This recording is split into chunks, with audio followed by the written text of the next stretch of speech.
Madame, Monsieur, bonjour et merci de suivre RTI 1.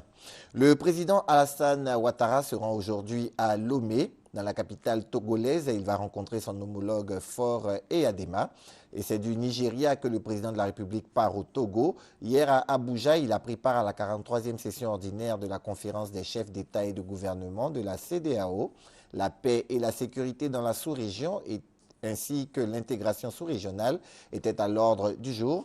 Le président ivoirien, par ailleurs, président de la CEDEAO, a appelé au respect de la date de la présidentielle au Mali, une élection qui se fera le 28 juillet prochain, avec finalement 27 candidats au lieu de 28, après le désistement de Tébillé Dramé.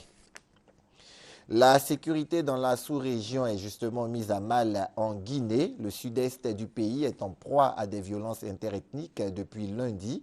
Des affrontements entre Guerzé et Koniaké, deux peuples de la ville de Nzérékoré, ont fait au moins 50 morts. La Croix-Rouge sur place a fait état de l'utilisation d'armes automatiques, ce qui expliquerait le bilan élevé. Avec les corps qui jonchent les rues, le risque d'épidémie plane. Et pendant ce temps, à Conakry, la capitale, les esprits de la classe politique sont focalisés sur les prochaines législatives, un scrutin pour lequel l'opposition veut conclure une alliance. Retour ici en Côte d'Ivoire, hier et avant-hier se sont tenues les premières journées ivoiriennes de la viande de porc et ses dérivés. Ces journées visaient à faire connaître la filière porcine et montrer les bienfaits de la viande de porc et de la charcuterie ivoirienne. Il s'agissait surtout de rendre plus présente la viande de porc dans les assiettes des Ivoiriens.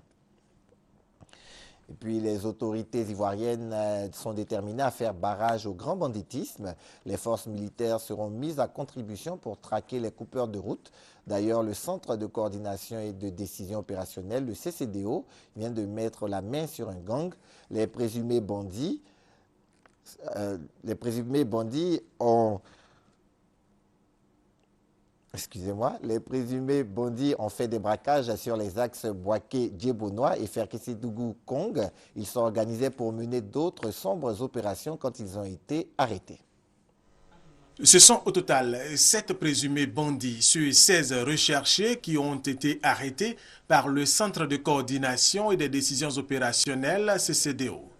L'action a eu lieu à Boaké. Disons, on a lancé un appât et ils ont mordu à l'appât. Donc c'est ce qui a fait qu'on a pu les récupérer depuis hier nuit. Et le chef de gang et sa bande. Il y en a d'autres encore, nous continuons la mission. On a laissé d'autres éléments encore sur Boaké pour continuer la mission. Et c'est peut-être dans les 2 semaines encore, nous allons les dégommer tous. Ces présumés bandits sont Sanogo Ibrahim, ex-combattant selon lui, Mamou Diko, Dokori Zakaria, Bari Alassane, Bari Amadou, Bamba Alassane, Sidibé Amadou. Ce sont les noms qu'ils nous ont donnés eux-mêmes.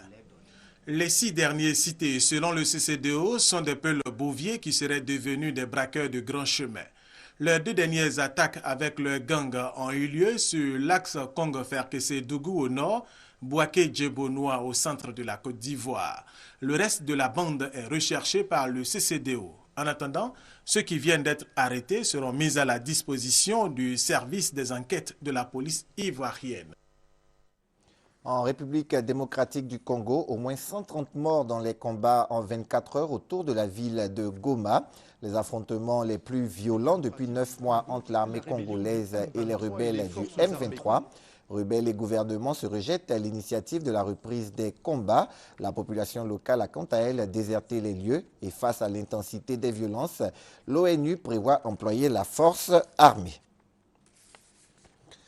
Nelson Mandela, 95 ans aujourd'hui, hospitalisé depuis 6 semaines, il aurait fait des progrès remarquables ces dernières heures selon sa fille Zinzi.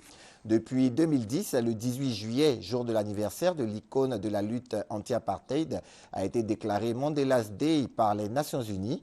La journée d'aujourd'hui est donc consacrée à la lutte contre les injustices et chacun d'entre nous est appelé à consacrer 67 minutes de son temps pour une bonne action. 67 marque le nombre d'années de lutte menée par Nelson Mandela.